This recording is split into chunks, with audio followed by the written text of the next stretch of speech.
Hola, bienvenidos a Después de Clase, podcast sobre actualidad educativa, innovación tecnopedagógica y transformación digital. Soy Alberto Grado desde Lima, Perú.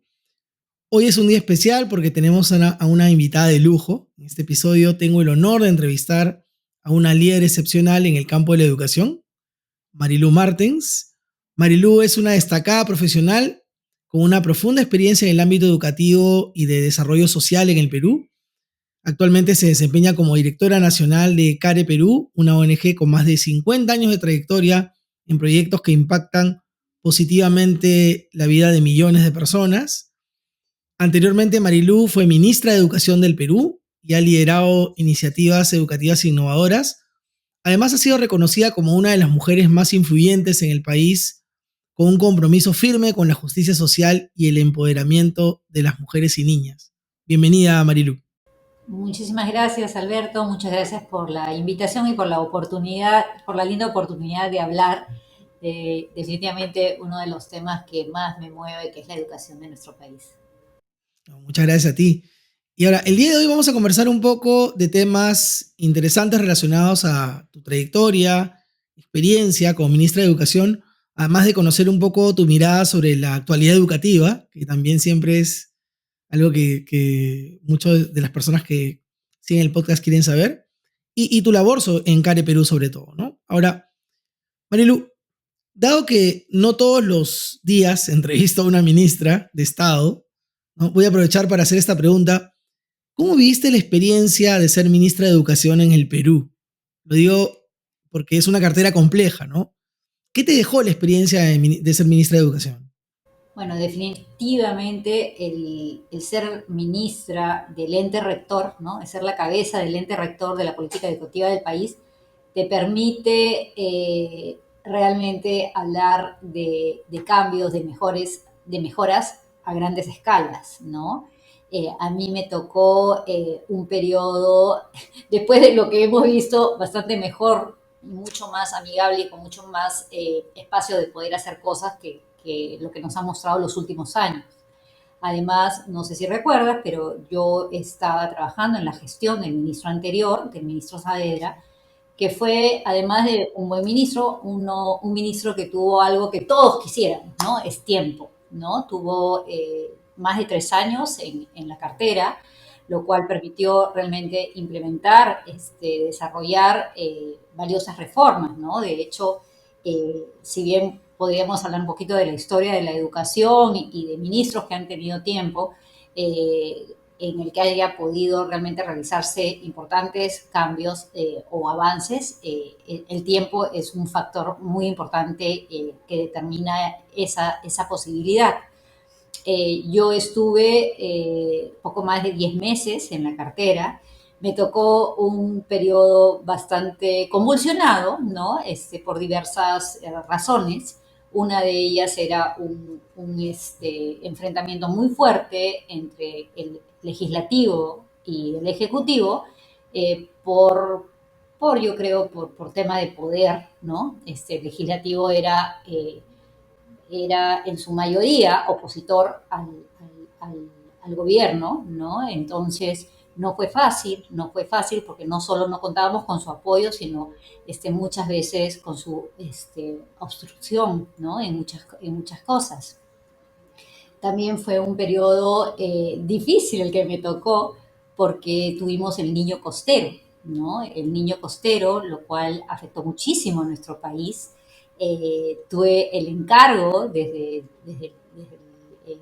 el primer ministro, ¿no? De coordinar justamente todo lo que involucraba Piura, que fue en ese momento la región más afectada. Entonces, fue muy difícil, además, por supuesto, de ver todo el tema del inicio del año escolar, ¿no? Que tuvo que ser en muchos lugares retrasarse y ver también qué estrategias podríamos utilizar para asegurar la educación de los niños, justamente en ese periodo del niño costero. Y finalmente, otra de las grandes cosas difíciles que me tocó fue una huelga, ¿no? Una huelga magisterial que venía anunciándose y finalmente se dio en el periodo que me tocó estar a la cabeza del ministerio. y fue una huelga, como yo decía, sin un liderazgo visible, ¿no? Muy atomizado, no habían consensos porque no habían líderes, sino realmente parecía que era una huelga por huelga, ¿no? De desestabilizar al gobierno en ese momento. Pero esas son las partes difíciles, ¿no? Yo te puedo contar de cosas grandes,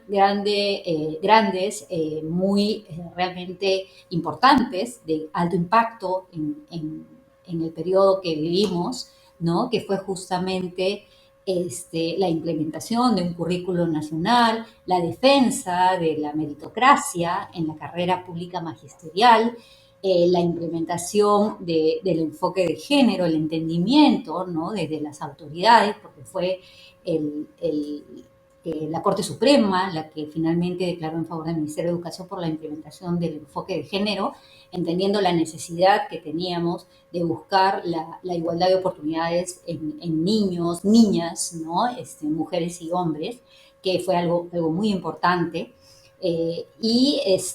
Bueno, avances que se vieron que, digamos, no son tan visibilizados como, por ejemplo, el tema de la política rural, ¿no? Que trabajamos, y sabiendo sobre todo que una de las grandes deudas que tiene nuestro país en educación es con las zonas rurales del Perú. Claro. Te tocó definitivamente una época muy complicada, convulsionada, en un periodo corto, además, y bueno, país en una situación como en la que está, donde hay muchos ministros en muy poco tiempo y no se puede planificar, digamos, o no se puede ejecutar lo que se planifica necesariamente con el tiempo debido, ¿no? Ahora, te voy a preguntar sobre los logros en tu periodo como ministra, pero bueno, has mencionado algunos de ellos, cosas de las que te sientes orgullosa. Ahora, desde esa mirada macro que, que uno tiene la fortuna de tener cuando es ministro de Estado, ¿cuáles consideras que son los mayores desafíos en nuestro sistema educativo, en el sistema educativo peruano? Es bien difícil decir que los desafíos los puedo decir en dos o tres porque son muchísimos, son Sí, muchos, pero definitivamente todos se van a reflejar en el logro de aprendizaje del estudiante, ¿no? Todo debe apostar o apuntar a tener un logro de aprendizaje, un desarrollo integral del estudiante, y ese es el desafío más grande. Pero si tú me dices, bueno, pero ¿y qué cosas para lograr? Necesitamos para lograrlo, por supuesto, desde una buena alimentación, desde la gestación de la madre y cuando el niño está en sus primeros meses, para que estas niñas y niños no sufran de anemia, ¿no? Que hoy día está casi del 43% de nuestros niños y niñas de 0 a 36 meses tienen anemia. Y la anemia sabemos que daña el desarrollo del cerebro y la capacidad que esa niña o niño tengan en la vida para aprender va a verse disminuida, ¿no? Entonces, empezando, digamos, desde que nace la niña y niño, ya tenemos un gran desafío hoy en el Perú, ¿no? Que son esos 4 de cada 10 niños que tienen anemia. Podemos seguir y podemos hablar de la formación profesional inicial de nuestros docentes, ¿no? De la carrera pública magisterial. Tenemos que seguir mejorando la carrera pública magisterial y no petardearla como se está haciendo ahora, haciendo estas lamentablemente. diferencias en temas de meritocracia, ¿no? Y no más bien haciendo una carrera que llame a los mejores a la carrera, que sea un incentivo, que sea un orgullo entrar a la carrera pública magisterial porque sabemos que entran los mejores, que están los mejores, y definitivamente que las condiciones desde su preparación, Alberto, porque lamentablemente hoy no la carrera de maestro no es la que exige mayor puntaje, no es la que exige mayores requisitos, ¿no? Sino al contrario, es la que menos requisitos y la que, bueno, mucha gente dice, bueno, pues estudiaré educación para asegurarme algún ingreso fijo, ¿no? Y no necesariamente porque haya ese compromiso, esa vocación y esa capacidad para que estén en manos de, de nuestros maestros la formación de nuestros niños, niños y jóvenes y el futuro, el futuro, el presente de nuestro país. Entonces sí es muy importante también apuntar a esa carrera pública magisterial, a esa formación de nuestros docentes, a esa permanencia de nuestros buenos docentes en la carrera, ¿no? Porque También, correcto. no estamos asegurando con las condiciones que tienen su permanencia, ¿no? Su desarrollo, su actualización, es muy importante. También hay otro tema muy importante que es el tema de las condiciones, la infraestructura en la que hoy estudian nuestros estudiantes, nuestros niños y jóvenes. Esa infraestructura en muchos casos representa un alto peligro para ellos. No tenemos realmente una brecha muy grande.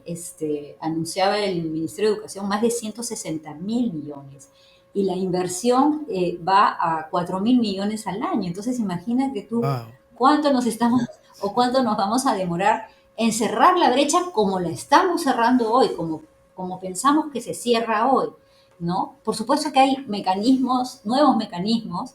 De hecho, una de las cosas que me tocó en mi periodo es firmar la primera obra por impuestos, ¿no? Que es un mecanismo a través del cual el privado, con sus impuestos y con su buena experiencia en la gestión, puede ayudar a cerrar la brecha de infraestructura en nuestro país.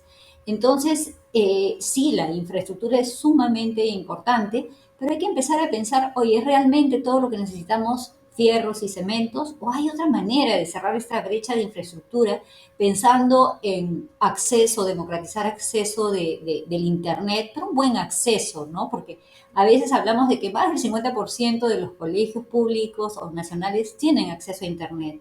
Pero quienes hemos podido realmente pasearnos por los colegios de todo nuestro país que dicen tener Internet, y lo que tienen es la capacidad de que una o dos personas se conecten, porque si se conectan más de 10 ya se cayó el internet o se demoran horas en poder tener acceso.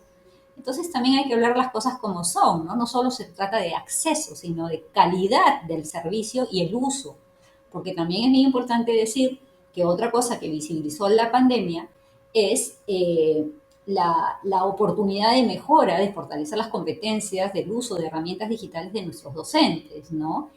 Yo me acuerdo por allá, hace bastantes años, donde el Ministerio de Educación distribuía laptops, pequeñas computadoras a las zonas rurales del país.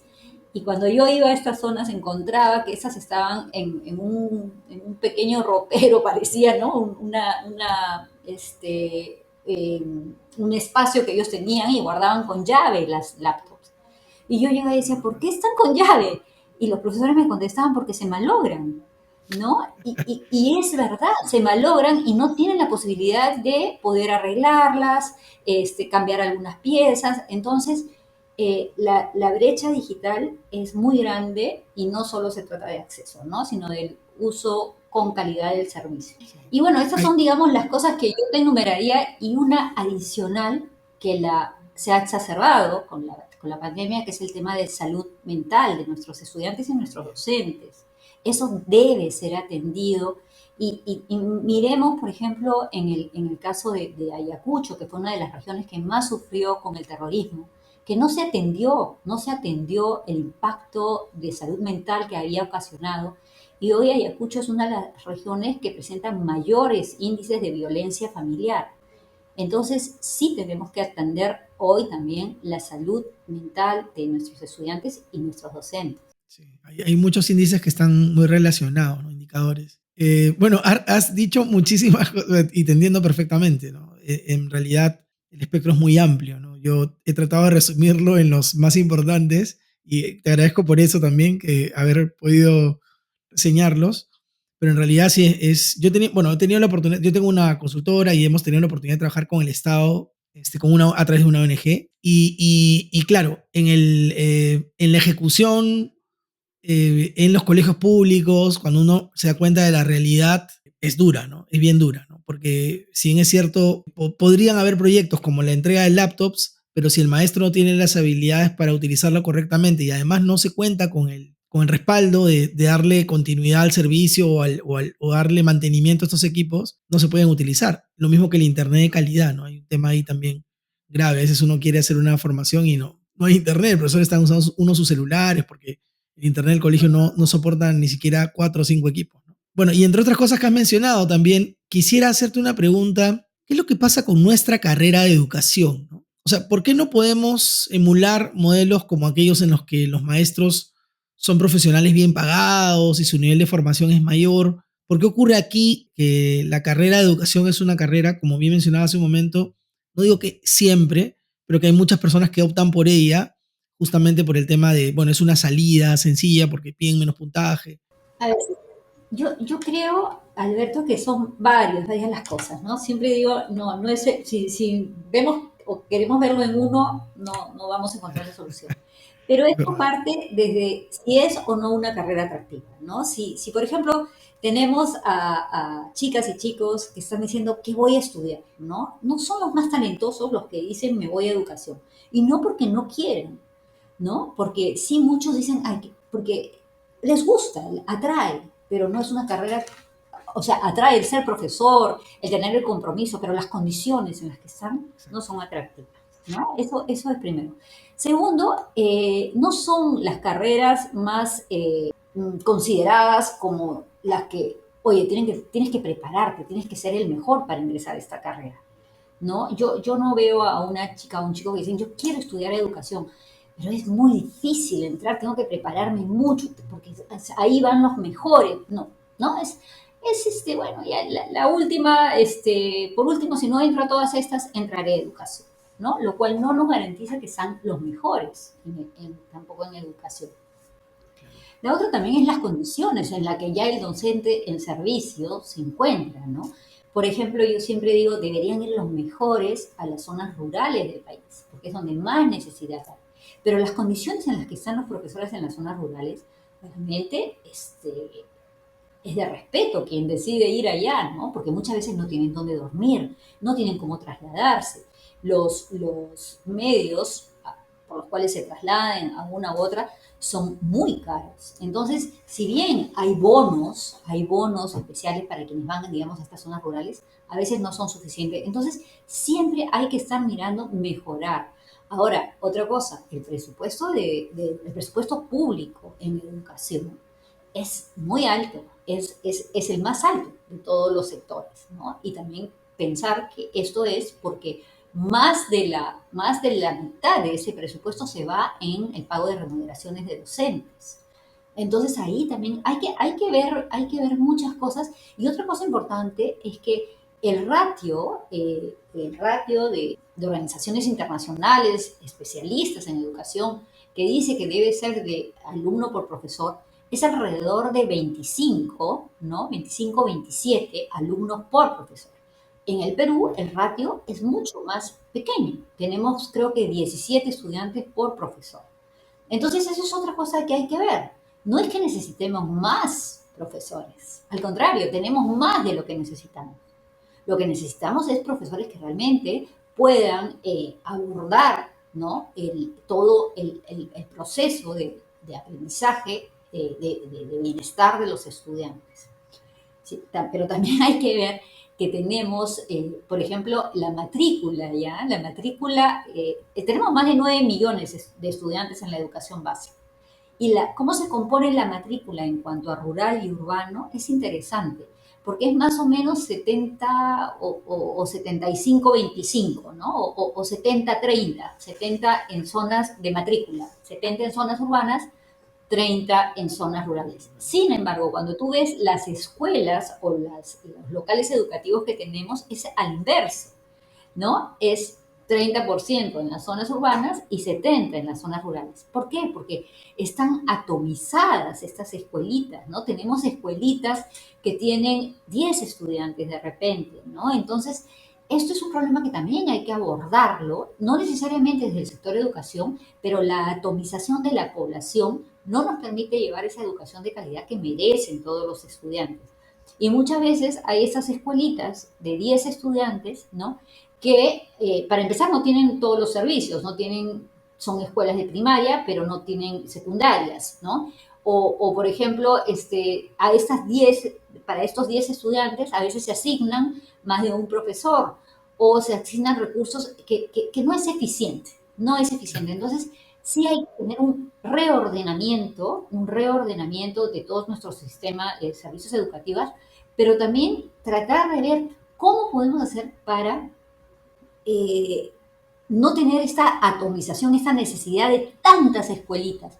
Por ejemplo, mira, yo me acuerdo, Alberto, que cuando estuve yo, algo bonito que hicimos también fue este servicio de movilización de los estudiantes en la Amazonía.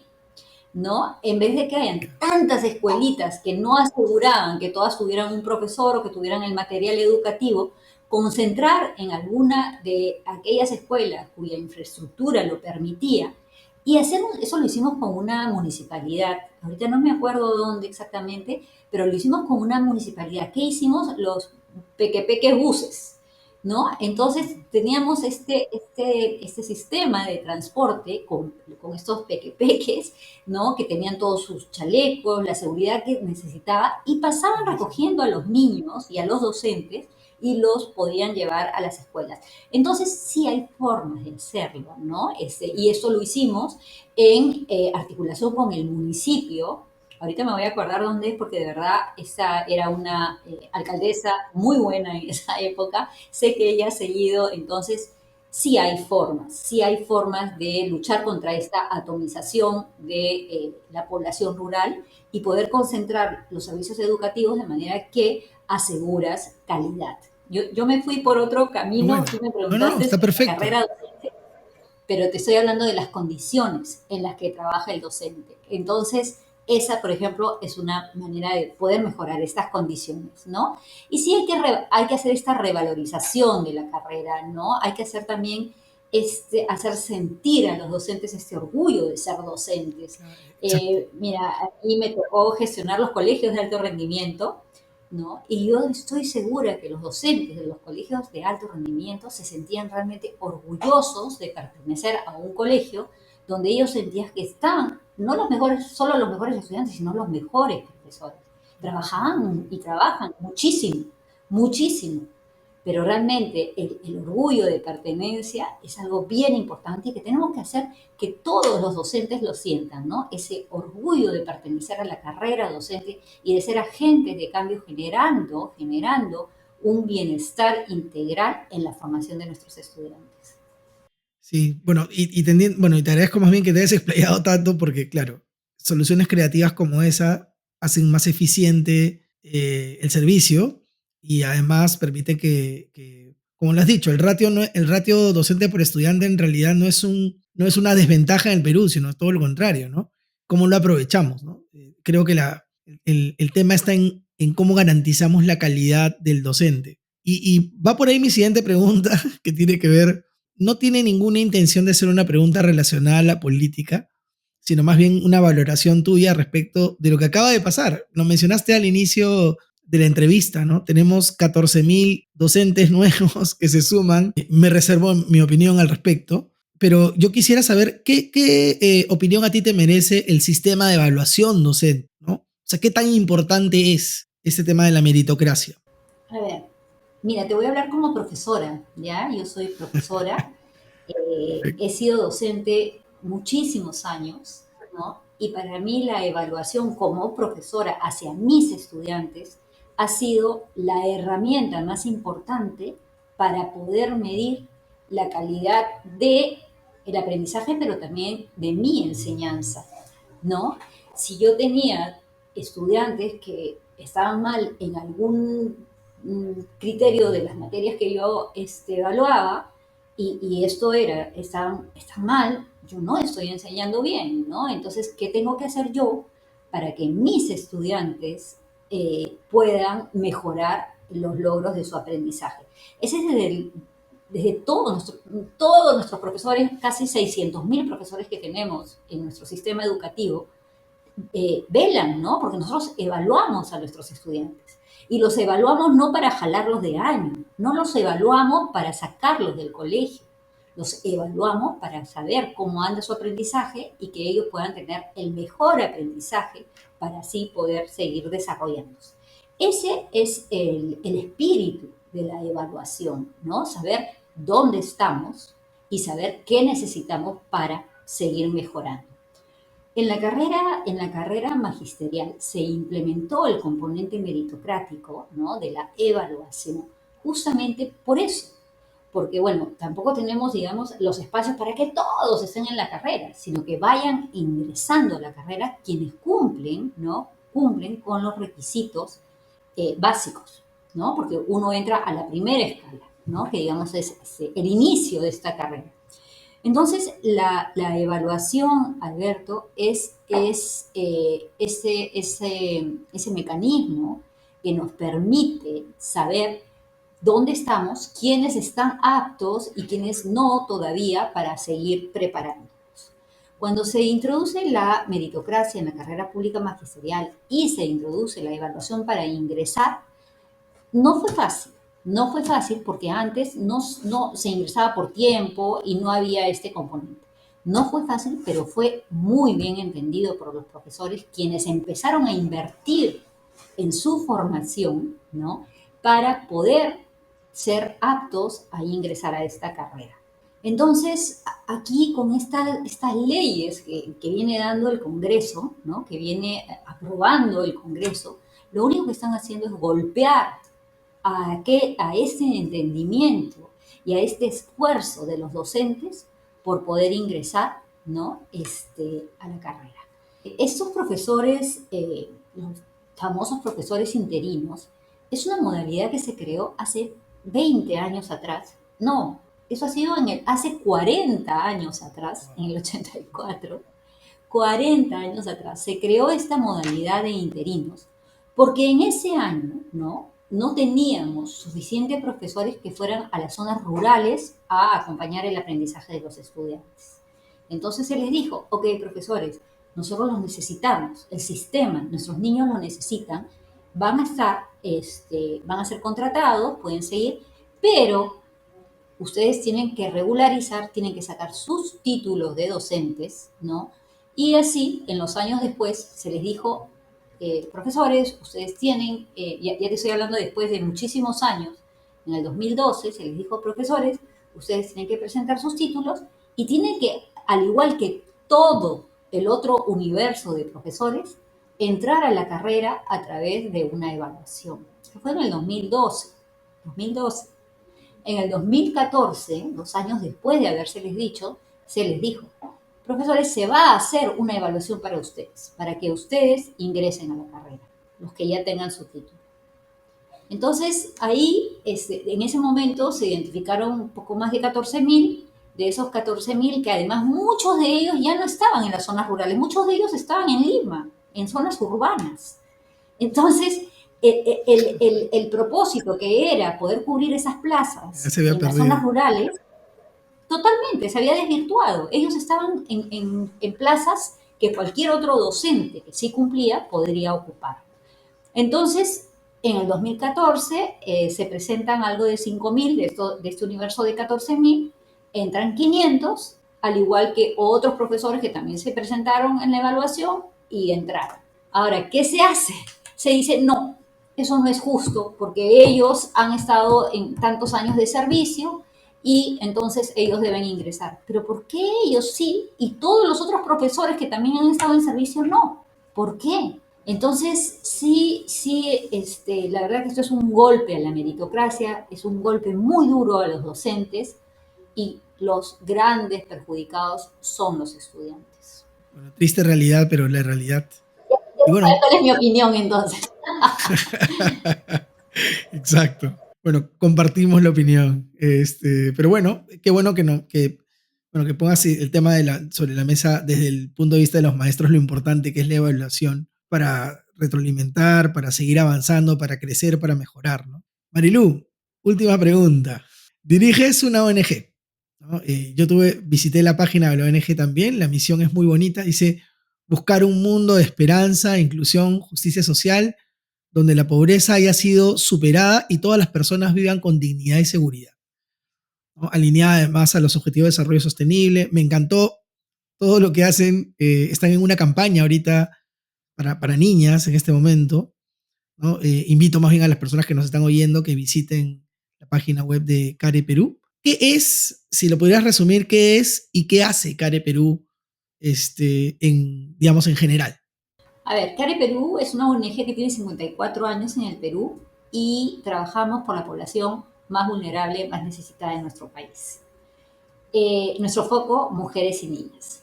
Y nuestro propósito, hacer que las mujeres, sus familias y sus comunidades tengan mejores oportunidades para poder mejorar su calidad de vida, ¿no? Nosotros ya hemos trabajado en más de 1000 proyectos justamente en todas las regiones de nuestro país. Estos 1000 proyectos nos han traído realmente la satisfacción de saber que hemos impactado en la vida de muchas niñas, niños, jóvenes, mujeres, hombres, ¿no? Mejorando y fortaleciéndolos para su desarrollo. En los últimos 5 años hemos impactado en la vida de más de 7 millones de personas aquí en nuestro país, ¿no? A través de diferentes espacios, ¿no? Nosotros trabajamos inclusión financiera, tenemos proyectos de inclusión financiera en la que trabajamos con mujeres que tengan microempresarias, ¿no? Y no Bien. hayan tenido la oportunidad de acceder a herramientas, créditos financieros. Hemos trabajado, hemos sido como la bisagra, ¿no? Con las personas que tienen la necesidad y con las organizaciones que tienen la posibilidad de brindar esta posibilidad, con bancos, con financieras, ¿no? Fortaleciendo a las mujeres para que puedan acceder a estos créditos y también fortaleciendo, ¿no?, la oferta de las empresas financieras para que vean que tienen que tener un crédito, financiamientos con rostros de mujer, ¿no? Las mujeres tenemos diferentes formas de trabajar, diferentes necesidades. Es increíble. Acabamos de lanzar un proyecto que nuestra meta es 80.000 créditos para mujeres, pero es increíble la fuerza que le ponen a las mujeres, que le ponen las mujeres, porque sí capacitamos, porque lo que queremos es no que tengan acceso a un crédito financiero, sino que tengan acceso a una salud financiera. Entonces trabajamos con ellas, ¿no? Capacitándolas desde el uso de herramientas digitales, ¿no? Hasta el uso de una buena salud financiera. Y tú sabes a qué hora se conectan las mujeres para poder tener estas capacitaciones, entre 10 de la noche y 3 de la mañana. Porque antes no tienen Wow, tiempo, porque ya a las 5 de la mañana ya se claro, están claro. levantando a ver la comida de los niños, a ver cosas. Entonces, realmente es sumamente valioso eso que hacemos por ahí por la inclusión financiera. También vemos seguridad alimentaria, ¿no? Viendo justamente el trabajo de desnutrición crónica, seguridad alimentaria. Trabajamos también en inclusión social, proyectos de salud, proyectos de educación. Ahí está nuestro proyecto Niñas con Oportunidades. Este año estamos en implementación, creo que son 20 proyectos y uno de ellos es Niñas con Oportunidades. Es un proyecto realmente lindo, Alberto, que creo que me voy a un poquito explayar aquí porque vale la pena que todas las personas que nos Perfecto. escuchen conozcan qué cosa es Niñas con Oportunidades, ¿no? Es un proyecto que estamos implementando desde el 2016 en zonas rurales o de alta vulnerabilidad. Y trabajamos con niñas de tercero, cuarto y quinto de media. ¿En qué trabajamos? Primero, en empoderarlas, ¿no? Trabajamos componentes de habilidades blandas, de autoconocimiento, también de autocrecimiento, ¿no? Porque muchas veces las niñas, las jóvenes en las zonas rurales, no tienen, digamos, un espectro o una visión amplia de lo que podrían hacer con si las oportunidades se les presentan. Entonces, las ayudamos a diseñar un plan de vida de manera que puedan transitar a la educación superior y no terminen bueno, que terminen la secundaria en edad oportuna, eso es lo primero, ¿no? Y después que puedan transitar a estudios superiores. Entonces, trabajamos con ellas todas estas habilidades que requieren para poder transitar a la educación superior y diseñar, ¿no?, cómo a lo largo de su vida pueden lograr ese plan de vida que ellas trazan. trabajamos, por ejemplo, competencias de STEM, ¿no? Que está esa En palabra boga. tan de moda, porque justamente a las niñas, a las mujeres, se nos ha metido en la cabeza que nosotros no somos buenas para las carreras de ciencias, de matemáticas, ¿no? Y eso es realmente un prejuicio absurdo, ¿no? Que tenemos que sacar de la cultura de nosotros los peruanos. Y otra cosa que trabajamos es el tema de igualdad de género con niños y niños, ¿no? Niñas y niños. Muchas veces, sobre todo en las zonas rurales, la deserción es mayor en niñas, ¿no? Porque a partir de cierta edad ya empiezan a dar tareas a las niñas, como cuidar, o sea, a los hermanitos menores, o cuidar a los animales, o el terreno, o a los abuelitos, y son los niños los que van a la escuela. O también otra cosa muy, muy fuerte es el tema del embarazo adolescente, el embarazo de niñas. Es de loco la cantidad diaria de niñas que quedan embarazadas por falta de conocimiento de sus derechos, de su propio cuerpo, ¿no? De niñas y niños también, Alberto, porque si tú vas a los reformatorios como Maranguita y empiezas a ver causas por las que están los jóvenes ahí, muchas de ellas son violencia sexual, porque nadie les enseña a manejar su sexualidad. Entonces también hay un componente de educación sexual integral, acorde por supuesto con la edad de cada niña o niño. Bueno, Ya este año, el 2023, hemos logrado llegar a través en 4 regiones a 800 familias, porque nuestra intervención es sistémica, no podemos pensar solo vamos a trabajar con niñas, porque tenemos que trabajar con niñas, niños, docentes, padres de familia y comunidades, ¿no? Y hemos llegado a estas 800 familias, a estas cerca de 2.500 estudiantes. La verdad que nos sentimos muy contentos y queremos seguir creciendo, seguir llegando a más niños, asegurando que terminen el colegio en la edad que deben de terminarla, que lo terminen, ¿no? Y que, por supuesto, puedan tener oportunidad de seguir creciendo y mejorando las condiciones de sus vidas, ¿no?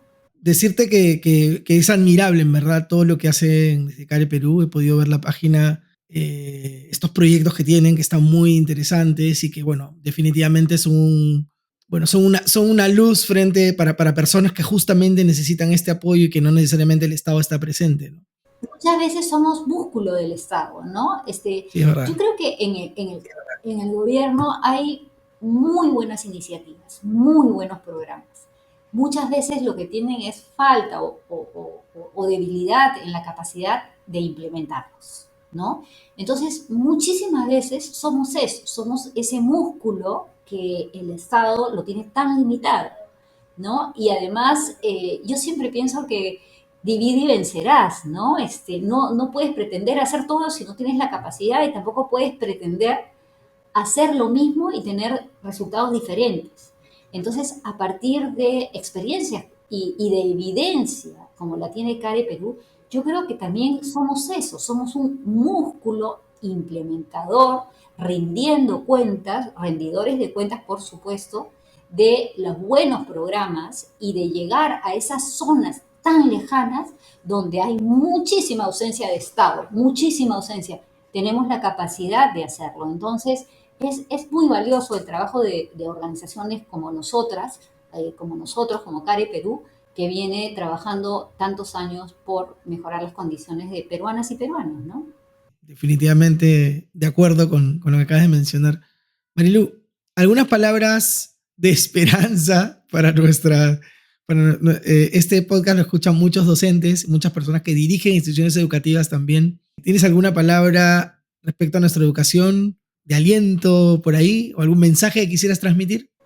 Sí, sí. Mira, yo soy positiva en el sentido de que hemos demostrado que cuando estamos unidos, cuando tenemos un norte compartido, claridad de cumplimiento de metas, avanzamos. Hemos avanzado, ¿no? A pesar de los golpes, a pesar de las caídas, de las curvas, estamos avanzando, ¿no? Las condiciones de hoy en el Perú, bueno, son un poco inestables, pero hemos avanzado en educación. No somos un país tan, digamos, viejo, ¿no? Tenemos poquito más de 200 años de república En los 200 años hemos logrado el acceso universal a la educación primaria, estamos muy cercanos a la secundaria, estamos en el camino de lograr la de inicial, que es tan importante.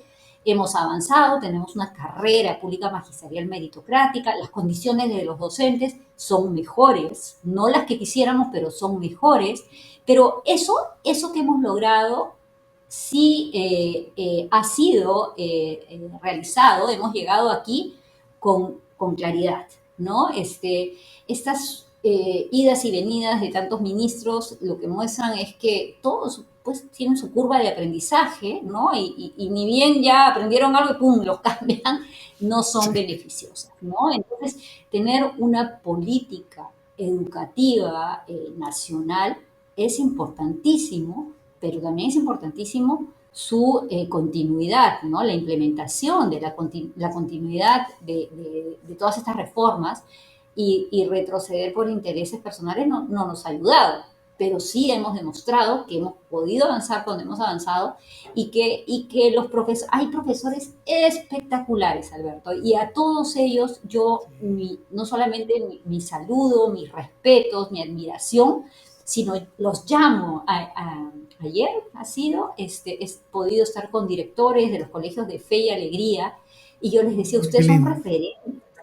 son referentes. Quisiera que realmente pudiera escucharse más sus voces, porque son esas voces las que necesitamos escuchar, ¿no? Las voces de ese profesor comprometido, que a pesar de las condiciones en las que están con sus alumnos y logran avanzar. Historias maravillosas de profesores y profesoras en las zonas rurales que a mí me encantaría escuchar más, ¿no? Y yo los llamo a eso, a ser más vocales, ¿no? Más vocales. Y ayer les decía, todos ustedes deberían de estudiar gestión pública también y ayudarnos a poder replicar lo que ustedes Qué hacen en bueno sus sería. escuelas. Sí, sí, qué bueno sería. Bueno, donde acaba el asfalto hay un Fe y Alegría, ¿no? No, qué bonito. Bueno, gracias por contagiarnos esa mirada de esperanza y desde lo positivo en la educación, porque a veces es necesario también ver no solamente aquellas cosas que se hacen mal, sino también aquello en lo que nos podemos sostener y construir a partir de ahí, ¿no? Gracias nuevamente, Marilú. Ha sido todo un honor tenerte en Después de Clase. Muchas gracias, Alberto. Bien, estuvo con nosotros Marilu Martens, directora nacional de CARE Perú, una ONG con más de 50 años de trayectoria en proyectos que impactan positivamente la vida de millones de personas, ex ministra de Educación del Perú además. Recuerden que pueden seguir a Después de Clase en Instagram, Facebook, donde publicamos más contenido interesante. Además pueden leer los artículos sobre los temas que tratamos en el podcast en el blog despuesdeclase.org. Hasta el próximo episodio.